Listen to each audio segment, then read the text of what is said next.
Have you struggled with body image issues as a middle-aged woman?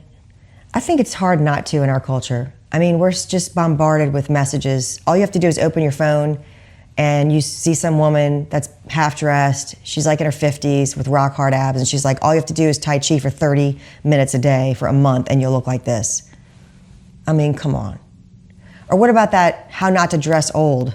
Love that girl. She's like a size 2 wearing a belt and she's not dressing old. I mean, there's so much out there, and it's hard enough to deal with the failing metabolism, wrinkles, necular degeneration, all the things that we have to deal with as women, and not beat ourselves up about it. So I wrote this piece a little while back and I want to share it with you. If nothing else, maybe you could have a laugh at my expense. It's just called Fat. I stood there, surrounded by the familiar scents of rubber and sweat, my arms extended straight in front of my body, gripping the cold metal handles of a body fat scanner. "All threes across the board," said Jason, the towering Kentucky-born trainer, scribbling notes on my personal intake form. 33.3% body fat. "We need to get that down into the 20s, Jason reported in a matter-of-fact twang, and I nodded in agreement, unsure as to what it meant that 1/3 of my body was blubber. "Okay, so you need to lose 13% body fat, which should take you about 1 year. My heart sank. I slumped down into the black folding chair and looked down the gym's hallway, watching chisel-bodied patrons make their way to the weightlifting area. I didn't want to be there with Jason and his fat-finding toys.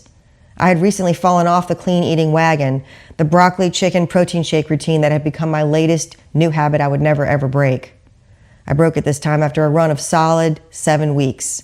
For the 7 weeks following, I had switched over to the hard exercise route, enduring soul-crushing body pump classes 3 times a week and long walks in between. Nothing was working.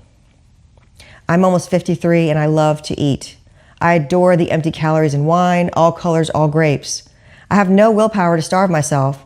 My resolve is close to nil against the jagged fried edges of an apple fritter at Baker's Pride, the local crack house in my southern city. But I used to be thin, damn it. I was thin and I was hot. I felt powerful that way. The whole world agreed I was powerful that way. The irony is my body pump instructor, who I call Badass Lisa, referred me to Jason as a nod to my visible effort in her class. She thought she was doing me a favor, recommending me for a free training session. What she neglected to mention was that I would have to fill out a form listing all of my habits, how often I eat fast food, drink alcohol, hide Cheetos in my glove compartment, and how I would bald-face lie. I knew what Jason wanted to hear, how I never drink Coke, or rum and Coke, or eat nachos with rum and Coke. I lied about eating mainly salads for lunch. I lied about drinking water. I lied about being willing to log my food on that godforsaken app, MyFitnessPal. I know what I'm supposed to do, but what Jason doesn't understand is that fitness and philosophy are flawed. And Socrates was wrong. To know the good is not to do the good.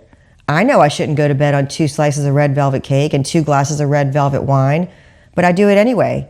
And I use body pump as part punishment and part damage control. So here I am, facing my own limitations, my own unwillingness to do what is necessary to achieve the thinness I once possessed. I refuse to refuse junk food. I want thin, but I want Netflix and M&Ms more. Jason took me through a sample 10-minute workout, which felt more like 30. When it was over, he sat me back down at his desk and pulled out the hard sales tactics, trying his best to get me to commit to 2 days a week of training. I almost fell for it, but then I remembered my husband's words from that morning. Don't let those jokers get you to sign up for anything. This was his loving attempt to keep me from spending money. It usually didn't work, but this time I gave Jason the "I'll get back with you once I talk to my husband" approach to buy me some time and get me the heck out of there. I left the free training session dejected. It was an unusually cool morning, and I decided to take a walk at a local park instead of going home. I strolled around Lake Mare, breathing in the beauty of the day, breathing out the toxic feelings about the state of my body. A lady passed me on the trail, a voluptuous black woman with a much faster gait than mine. I admired her figure. She was short in stature with a small waist and a very large, very round backside. I wondered about her body fat, whether she was 35 or 40 or 45%. I wondered if she felt good about her body, or if she was walking so fast trying to outpace the same demons as me. I wanted to stop her and tell her she was beautiful, but I didn't have the nerve.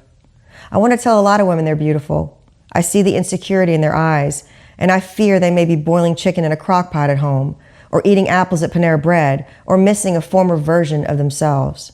I want to put my arms around them all, and around myself, and like a chubby, affectionate Italian grandma say, "You're not fat, honey. Jason's an idiot. Enjoy your wine. You're perfect just the way you are."